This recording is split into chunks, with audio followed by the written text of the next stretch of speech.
Hey, Tripp Kramer here from trippadvice.com. And I am Brittany, Tripp's girlfriend. And we are excited today to be talking to you about the 3 giveaway signs that a girl is in love with you.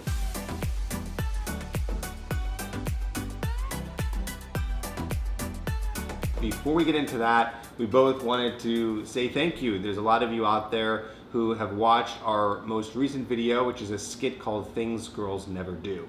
Yeah, we were so excited to see all of the positive comments and feedback. So thank you so much for watching it. And if you haven't watched it yet, you definitely should. Yes, what we'll do is I'll put a link in the description, or just go to the channel and type in Things Girls Never Do, or go to YouTube, type in Things Girls Never Do, and you will begin to laugh. So in no particular order, I think the first thing would be that when you're with a girl, and by the way, I should mention that if you're with someone and you're gonna say I love you, or they're gonna say I love you, we're basically talking about someone in a relationship. You know, most I love yous happen in relationships. Yeah. And if they don't, you're gonna be seriously dating them. yeah, For sure. yes, you'll be seriously dating. So the first one is basically you're with the girl, she is saying things that are like synonymous with I love you, but she's not really saying I love you. Yeah, some examples of this could be like, I like you so much, or I'm so in love with this relationship.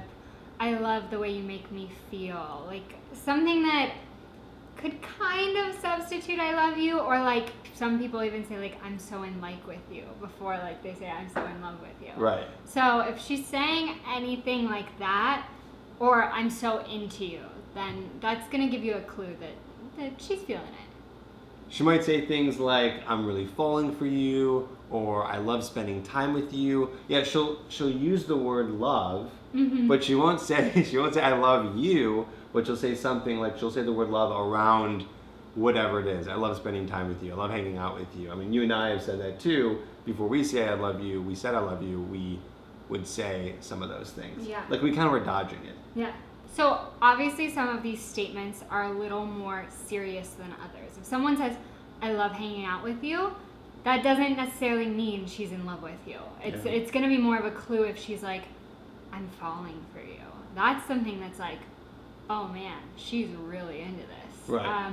So I guess it's going to vary based off of the situation, and you kind of have to do your best job to read how she's feeling based off of the statement she's making. Yeah, I think also you could read her body language or the way she's saying it. You know, if she's saying it in this really like, I love spending time with you. I love hanging out with you. And it's less like, oh yeah, I love hanging out with you. You know, it's more like an intimate way of saying it, and her body language is like, she's close to you, she's holding you, she's hugging you while she's saying maybe it. You're like kissing or being like, I don't know. Yeah. Being close with one another. Right, and then she says it then. Yeah. There's a good chance that she's thinking, oh, I really love him, but for whatever reason, she's not ready to say it yet. A lot of girls will wait for the guy to say, I love you. Yeah. Why is that? It's tough because I didn't want to wait for you to say I love you. I was just like, I'm feeling it and I'm going to say it. But you didn't. But Of course, I have to do all the work around here. So anyway, I don't know why a lot of girls wait. I think, it's a very scary thing. And sometimes some girls do want the man to be dominant and kind of say that first. Now, that's not saying that that's expected or that every girl is going to feel that way, but some girls prefer that the man in the relationship says it first. Yeah, and take that first move. All right, so what's the second sign that we were talking about? So the second sign is when she's getting you more involved in her life. So maybe she's introducing you to more of her family members, making an effort to have you around more, wanting to make plans for the future with you. Not just family, like, oh, this is my sister, but extended family. Yeah. She wants you to go and like have dinner with her whole family, or maybe her aunts or uncles will be there, things like that. Yeah, and maybe even talking about future plans together, like, oh, well, let's spend, Thanksgiving with my family, and, something that's going to be kind of far out where you guys are making these plans for the future together, or maybe even mentioning moving in together, something like that. Right, like she'll slip it in there and say something. Yeah. No. Quiet. Lemon. Yeah, she'll want to make you more part of her world. You know, she'll be inviting you out to work events and introducing you to her coworkers. She'll make sure that you're spending a lot of time with her friends and doing a lot of, you know, trips together, whether it be with friends or with alone together. It's like this idea of she's investing a lot of her time into you. Once you get more serious about someone and you see a future with them, you start to really incorporate them into everything you do. Whereas if you're kind of casually dating someone and you know, you don't know where it's gonna go, you're not gonna want to have them be a part of everything. Yeah. Okay, yeah. So the third sign that we were talking about, and this actually, well, I mean, most of the stuff really happened with us, but even this one especially, was there'd be moments where we would almost say it, but it was just, because we said it after 2.5 months, which is probably on the earlier side. I'd say people probably say it anywhere from like, 2, 3 to 6 months. Yeah. So still normal time, but on the earlier side, I think we weren't really sure, and this is kind of what happens, right? Like, you're not sure if the other person feels the same way. You don't want to like say it, and the other person's like, oh, I'm not there yet. You know what I mean? So what happens is you have these moments where you have this urge to say it. You know, it's like you guys are probably like hanging out, you're probably like kissing or something, you're having like a really nice moment, and there's like this silence that happens. You know what I mean? And you're like looking into each other's eyes, and it's like, this is when it should happen, but it's not. Right. It's like moments from like the movie The Notebook. And then you have these moments where you're pausing, and then you end up saying what we were saying before in the first sign. Yeah, like, where you're just like, I really love hanging out with you. You know what I mean? You know, if you have been going 6 months and you're not having those feelings, you might want to reevaluate the situation and figure out if that's the right relationship for you. Not saying that, you know, there's any specific time that you should be feeling love towards someone. If you think you're gonna get there, then of course, like, evaluate that for yourself. But you also don't want to be in something where you don't see yourself feeling that way about that person. Yeah, totally. And we were talking about this, I just feel like at 6 months, I mean, if you haven't felt that, something might be going on. And if you're like, well, what does love feel like? I mean, what is love? I mean, you just know. You want to, you just want to spend a lot of time with the person. You feel good whenever you're around them. You think about them all the time. You don't want anybody else. You don't want anybody else. You care about them a lot. You think about them in terms of wanting to do things for them, wanting to support them, wanting to make their lives better. It's like these things start happening. And I would say all those are the signs that you're probably in love with the person. Yeah. And yeah, like you said, if you're not feeling that after 6 months, you might be wasting your time. By the time you're in love with someone, you've probably seen some flaws, and you're okay with those flaws. You're willing to accept those flaws. Totally, that's a really good tip. Yeah, if you're in 6 months deep, and you're just like, listen, this person, you know, does this thing I don't like, but has all these other great qualities, and you're just like, I don't care, I accept it, that's probably another sign. Even if you don't see these signs from a girl, it's okay if you feel in love with her. Like, you don't have to have her love back in order to feel love for someone. Feeling love for someone is just the fact that, like, wow, I feel so strongly about you. I've fallen in love with you. And you should be able to declare that whether or not she says that back. Like, I don't want people to feel scared to you know, confess their feelings to someone, because that's a beautiful thing if you feel that you love someone, and you should absolutely tell them regardless of whether or not you think that they're going to say it back. So you don't have to think like, okay, well, if I don't see these signs, I can't tell her that I love her, because if that's the way you feel, then you should absolutely tell her. Yes, absolutely. Completely agree. And I also think, you know, just be careful, because you might think you love them and you've been dating them for a week. I've read a lot of comments where guys will fall in love with girls very quickly. So just remember that before you say I love you, I feel like you should, and again, there's no time limit here, but it's going to take time to get to know the person in full, like who they are and all of their different sides. So I'd say you probably don't know you love someone yet and shouldn't even say I love you yet until you've seen all of those sides. That might happen in 3 weeks, that might happen in 6 months. And then off of what Brittany was saying is that once you do get to that point, you don't have to sit here and wait for these signs that we just told you. If you feel it, then go for it. All right, this is Tripp and Brittany. We're signing off. If you want to follow us on Instagram, you can. I'm at TrippAdvice. And I'm at Potter. And I will put that in the description below. And also check out our very awesome and funny skit called Things Girls Never Do. I promise you'll get a laugh.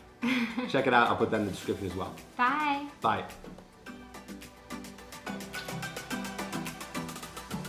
I love you.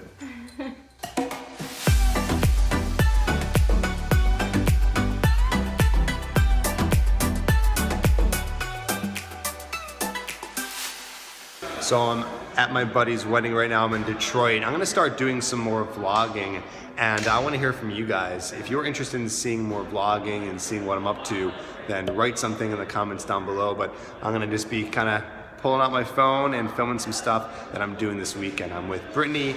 We're at my buddy's wedding, and we're excited to be here with my buddies right now, just smoking some cigars, hanging out, having some food, and we're about to go to the man spa with all the groomsmen. So I'll catch you in a bit.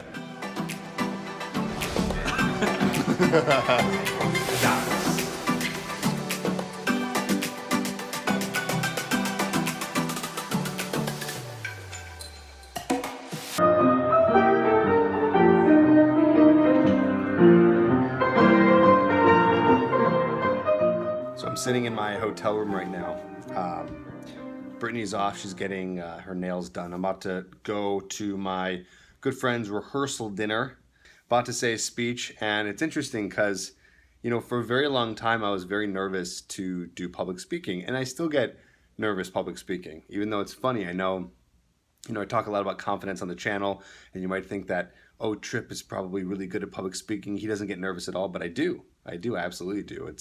It can be very scary when all these eyeballs are on you and judging you for everything you're saying, or at least that's what you think, right? And that's what makes you scared. But for the first time, I could say in a very long time, I'm actually not so nervous. And I think the reason is because I've been doing it more lately, and it makes me less nervous just because I've had more practice doing it. And I just wanted to share that with you because, I mean, let's be honest, the more you do something, the easier it is. But isn't it crazy how still, after doing something a bunch and even, you know, teaching you how to be more confident, I still get nervous going up there in public speaking. And this is going to be a pretty big rehearsal dinner. It's like 300 people, which is unheard of, by the way. Well, usually a rehearsal dinner is like 50 people. It's usually just like groomsmen, bridesmaids, and family. But this is a pretty big wedding. In fact, tomorrow the wedding's 500 people. I'm actually curious to hear from you. I want to know this. Maybe write down in the comments below. What's the scariest thing that you've done lately? You know, I always talk a lot about the idea of getting outside your comfort zone. And I've been doing this 10-week program all about overcoming your fear. And it just got me thinking about how we really don't do this stuff enough. You know, we don't put ourselves in front of fear, do things that are outside our comfort zone only when we have to, right? I'm only giving this rehearsal dinner speech because my buddy happens to be getting married, but it's not like I seek this out. And I'm excited to do this because it's something that's going to be challenging and scary. And I was just thinking like, wow, we don't really give ourselves that many opportunities to do things that are scary. Of course, you know, not just because we get lazy, but because something might be scary, we don't push ourselves to do it. So what is the last thing you did that freaked you out? And I want to hear from you. And if you don't know what that is, maybe write something in the comments down below. We can all be thinking about this together, of something to do soon that will get us outside of our comfort zones. So I'll be thinking about it too. Right now I got this speech coming up in a couple of hours, but I want to keep on doing this to continue to build the, you know, strength inside of us to do things that we know might not feel good in the moment, but are good for us in the long run. Sage advice from my friend Michael. Key before giving a speech. 1.5 beverages. 1.5 drinks. No more, no less.